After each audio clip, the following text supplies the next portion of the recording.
اسی دن مر جاتے ہیں میرے پیارو، ماں باپ اسی دن مر جاتے ہیں جب بہو اپنے شوہر سے مطالبہ کرتی ہے جب تک مجھے مکان بنا کے نہیں دے گا میں تجھے اپنے قریب نہیں آنے دوں گی۔ ماں باپ کی عزت کا تو جنازہ اسی دن ہی نکل جاتا ہے۔ یہ میری بچیاں تم بیٹھی ہو اپنے گھر کے اندر پورا کنبہ چھوڑ کے آئی ہو، اپنے گھر کے اندر 15 10 بہن بھائیوں کی روٹی پکانے والی ہو، آج ماں باپ کی ساس سسر کی 2 روٹیاں تمہارے پہ کیوں بوجھ بن گئی ہیں؟ اللہ کی قسم تو نے تو اس ماں خدیجہ کا سامنا کرنا ہے جس اماں خدیجہ کے ویڑے میں ان کی ساس مائی حلیمہ آ گئی۔ رحمت دو عالم صلی اللہ تعالی علیہ وسلم نے فرمایا خدیجہ یہ میری اماں جس نے مجھے دودھ پلایا تھا۔ اماں کہتی 65 سال کی 65 سال کی بوڑھی میری دوڑے لگ گئی، میں ہل کے میں بیٹھی نہ میں کھڑی رہی۔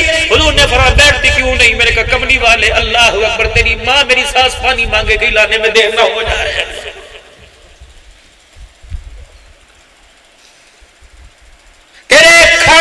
تیرے ہاتھ میں کیسے ذائقہ آئے گا؟ جس قسم کی کمائی کے پیسوں کی تو ہڈیاں پکا رہی ہے اسی کے ماں کے گلے کر رہی ہے۔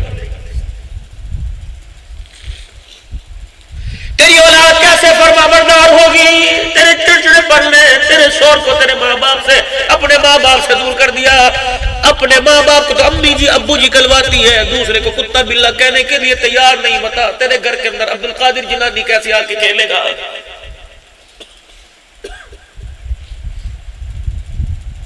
پھر میں آپ کے آگے ہاتھ جوڑا ہوں، بڑی چھوٹے منہ سے بڑی بات نہ نکل جائے۔ اتنا مسلمان کا احساس ہے کہ سلام زدگان کے لیے امداد لے کے پانی کے اندر پہنچ گئے، لیکن حاصل پور کے اندر بھائی کے گھر کے اندر 4 دن سے روٹی نہ پکی، کسی کو خیال کوئی نہیں آیا۔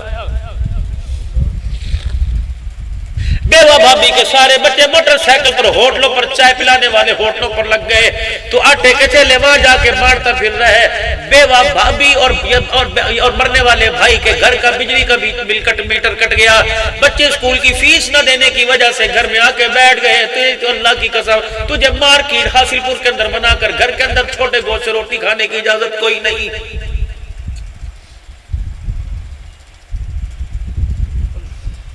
ابو سعید خدری رضی اللہ تعالی عنہ کے وقار کے پاس سے گزرے کون؟ سرکار مدینہ روح قلب و سینہ صلی اللہ تعالی علیہ وسلم۔ آپ کے گھر سے چھوٹے گوشت کے پکنے کی خوشبو آئی، آپ نے دروازہ بجا دیا۔ ابو سعید خدری رضی اللہ تعالی عنہ نے دروازہ کھول دیا، عرض کرنے لگے سونے مجھے پتہ ہے روٹی کا وقت ہے اور آپ میرے سے زیادہ آپ کو بھوک ہے، کملی والے اندر آؤ، دونوں دسترخوان بچھا کے کھانا کھائیں گے۔ رحمت والے نبی صلی اللہ تعالی علیہ وسلم نے فرمایا کیا تیرے گھر پکا؟ ڈھکنا ہڈیا کا کھول کے کہنے لگے یا رسول اللہ چھوٹا گوشت اس کی بنائی ہو رہی ہے، مجھے پتہ اللہ کے نبی کو بکری کا گوشت بڑا پسند ہے، آپ کے لیے میں نے پکایا کھائیے۔ سلام اس پر کے اسرار محمد جس نے سکھلائے، سلام اس پر کے جس نے زخم کھا کے پھول برسائے۔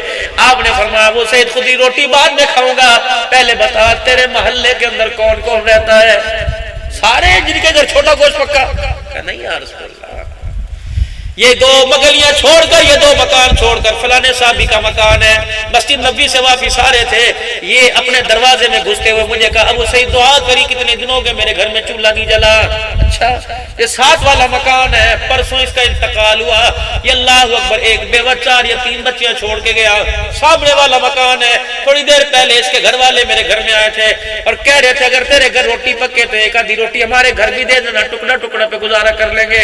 اللہ اکبر۔ ابو سعید کہتے ہیں دسترخوان سے اٹھے، بیٹھے کوئی نہیں، آپ نے ہنڈیا کا ڈھکنا کھولا، نبوت کی آنکھوں سے آنسو نکلنے لگ گئے۔ فرمایا ابو سعید ذرا پانی کا پیالہ لے کے آ گیا، پانی کا پیالہ لا، میں پانی کا پیالہ لے کے آ گیا۔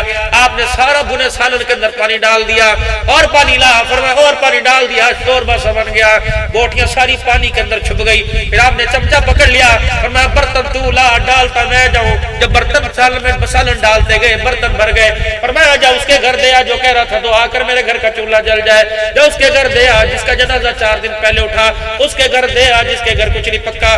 سامنے والی کا بھی خیال کریے جو کہہ رہی تھی تیرے گھر روٹی پکے تو مجھے بھی دے دینا۔ ابو سعید خدری کہتے ہیں میرے کپڑے پسینے میں تر ہو گئے، رو رو کے میری آنکھیں لال ہو گئی۔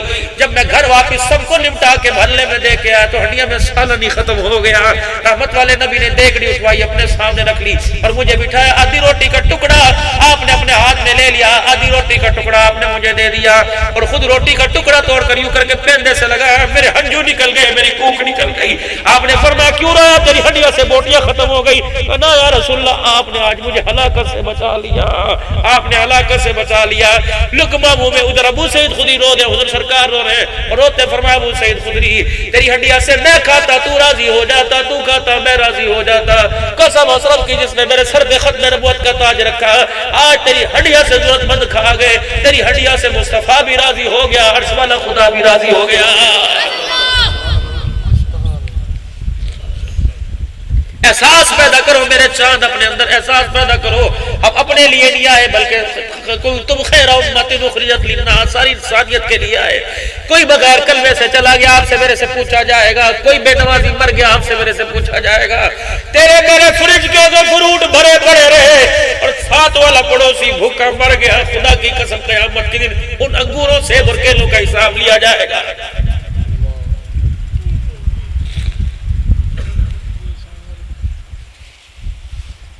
وَبَشِّرِ الَّذِينَ آمَنُوا وَعَمِلُوا الصَّالِحَاتِ أَنَّ لَهُمْ جَنَّاتٍ تَجْرِي مِن تَحْتِهَا الْأَنْهَارُ۔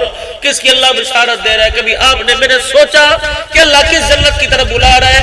اِذَا أَرَادَ شَيْئًا أَن يَقُولَ لَهُ كُن فَيَكُونُ، جس چیز کو کہا ہو جاؤ وہ عرض وجود میں آ گئی۔ لیکن جنت کو اللہ نے اپنے ہاتھوں سے بنایا، خود اللہ نے جنت کو بنایا، کس کے لیے؟ آپ کے میرے لیے اللہ نے جنت کو بنایا۔ فرمایا میرا محبوب اعلان کر دے، جہنم سے ڈرانے کے اعلان، جنت میں پہنچانے کے اعلان کر دے۔ جو جہنم سے ڈر کے آئے گا جنت میں جانے کا شوق پیدا کر کے آئے گا، میدان محشر کی گھڑی میں اللہ اسے شرمندہ نہیں فرمائے گا۔ وَسَارِعُوا إِلَىٰ مَغْفِرَةٍ مِّن رَّبِّكُمْ وَجَنَّةٍ عَرْضُهَا السَّمَاوَاتُ وَالْأَرْضُ أُعِدَّتْ لِلْمُتَّقِينَ۔ چار مرلے کے مکان پر بھائی کو عدالت کے کٹہرے میں بلانے والوں، اس مکان کی فکر کیوں نہیں کرتے جو اللہ نے تمہارے لیے تیار کیا، جس کے طول و عرض کو اللہ نے زمین آسمان کے برابر بنا رکھا ہے۔ اللہ اکبر۔ أُعِدَّتْ لِلْمُتَّقِينَ، کس کے لیے؟ الذين ينفقون في السراء والضراء والكاظمين الغيظ والعافين عن الناس والله يحب المحسنين۔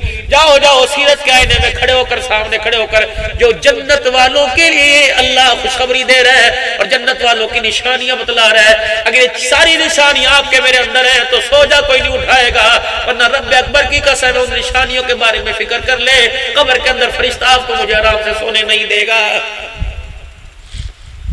خرچ کرنے والے ہر حالت کے اندر، والکاظمین الغیظ، کسی بات پر، جائز بات پر بھی غصہ آ جائے صبر کا گھونٹ میٹھا بھر کے پی لینے والے، والعافین عن الناس، کوئی ادھر تھپڑ مار جائے دوسرا گال آگے کرنے والے، رات کو سب کو معاف کر کے سونے والے۔ جانوروں میں بیماری آئی، جانور مشرک تھے، جانور بدعتی تھے،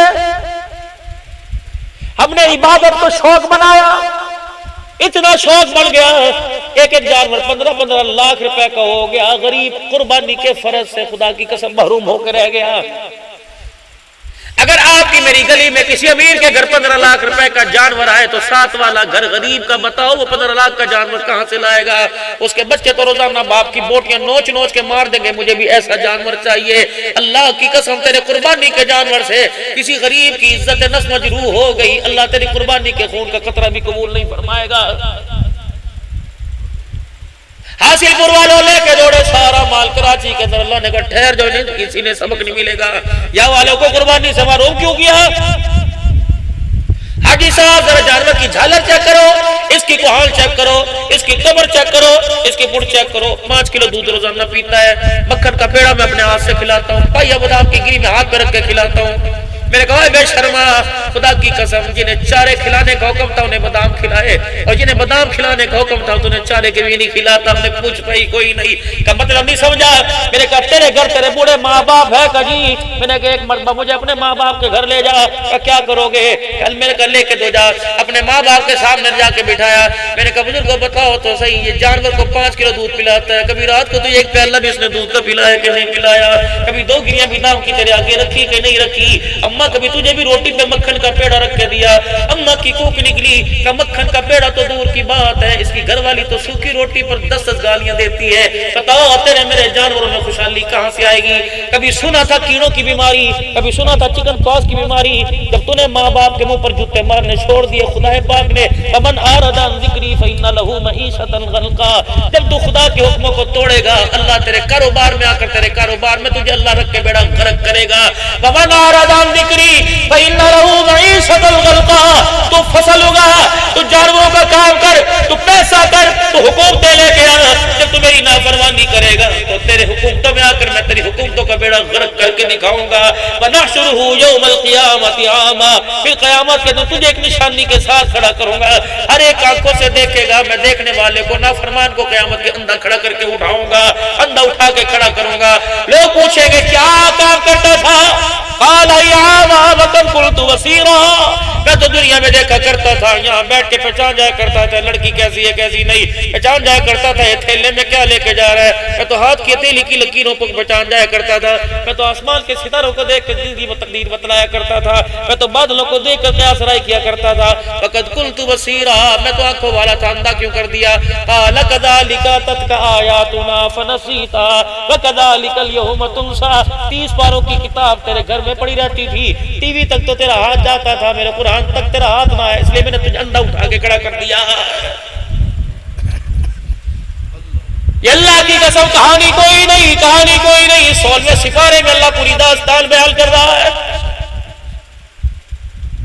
نہیں یقین آتا اور میرے عزیزو پورے ورلڈ کپ کا میچ اپنی میموری میں بھروانے والوں، پورے مجرے ناچ گانے، اللہ نہ کرے آپ میں سے کوئی ایسا بیٹھا ہو، پوری واہیات ڈرامے بھروانے والوں، کبھی قرآن کا ترجمہ، کبھی پورے قرآن کو صبح صبح سورہ رحمان پڑھو، اس کا ترجمہ سنو، صبح صبح سورہ بقرہ کا میرے عزیزو پہلا رکوع گھر میں پڑھو، صبح صبح سورہ بقرہ کا آخری رکوع گھر میں دکان پہ پڑھو، جہاں جہاں سورہ بقرہ کی تلاوت آئے گی اللہ شیطان اور جنات اور اللہ تعالیٰ نحوست سے اس جگہ کو، اس کاروبار کو اللہ پاک اس نحوست سے اللہ اسے پاک فرمائے گا۔ لیکن ہائے میری بدنصیبی، ہائے میری بدنصیبی، میں کیا کروں؟ مجھے گانے کے بجانے یاد تو ہے، مجھے گانا گانا تو آتا ہے، اس امت کے 32 سال کے جوان کو قرآن کی تلاوت کرنا نہیں آتا۔ آج میرا عزیزو آخری بات آپ سے کر کے دعا لے کے جا رہا ہوں، جاؤ اپنے گھر چلے جانا، اب تو آپ کے بچے سو گئے ہوں گے، اگر آپ کے بچے جاگ رہے ہوں آپ کی انگلی پکڑ کے ساتھ جائیں، انہیں سائیکل کی کاٹھی پہ آگے بٹھاؤ یا سٹینڈ پر میرے عزیزو پیچھے بٹھاؤ، اپنے بچوں کو کہنا مولوی صاحب کیوں رو رہا تھا بیٹے؟ مولوی صاحب رو رہا تھا، وجہ یہ کہ مولوی صاحب اس لیے رو رہا تھا، اللہ اکبر، مولوی صاحب اس لیے رو رہا تھا کہ مولوی صاحب نے کہا ابو جی اپنے 4 بیٹوں سے گھر میں جا کے پوچھنا، کسی کا جنازہ پڑا؟ بیٹا کہے گا ہاں ہاں، چاچے کا پڑا تھا، دادو ابا کو پڑا تھا، نانوں کا پڑا تھا، کہ بیٹے مولوی صاحب نے 4 تکبیر نماز جنازہ میں کہا تھا، پہلی تکبیر میں ثنا، دوسری میں درود شریف، تیسری میں دعا، میرے بچے وہ مجھے دعا سنا دے۔ اگر آپ کا بچہ جنازے والی دعا نہ سنا سکے تو تو نے مارکیٹ بنا کر بھی خدا کی قسم بڑے گھاٹے کا سودا کیا ہے۔ اگر تیرا میرا بچہ جنازے کی دعا نہ سنا سکے، ایمانداری سے بتا، جب آپ کا میرا بچہ جنازے کی دعا جنازے میں میرے لیے آپ کے لیے پڑھ نہ سکے، وہ مرنے کے بعد میری طرف سے صدقے خیرات کر کے ہاتھ اٹھا کے دعا کیسے کرے گا؟ جب مجھے اپنے ماں باپ کے لیے دعا کرنی نہیں آتی، جب مجھے میرے اپنے ماں باپ کے لیے دعا کرنی نہیں آتی، بتاؤ کوئی میرے لیے تو میرے بچے میرے لیے تو جن کے ہاتھوں کے اندر جو کرتوت ہم نے پکڑا رکھے ہیں، اے میری بچیوں میری بہنوں غور تو کرو، یہ بچیاں یہ بچے آپ کے میرے لیے مرنے کی دعا، میں مرنے کے بعد کوئی مغفرت کی دعا کریں گے؟ اور نہیں نہیں نہیں، اگلی نسل تو ماشاءاللہ ایسے تیار ہو رہی ہے جسے اپنے دادے پردادے کا نام ہی کوئی نہیں آتا ہے۔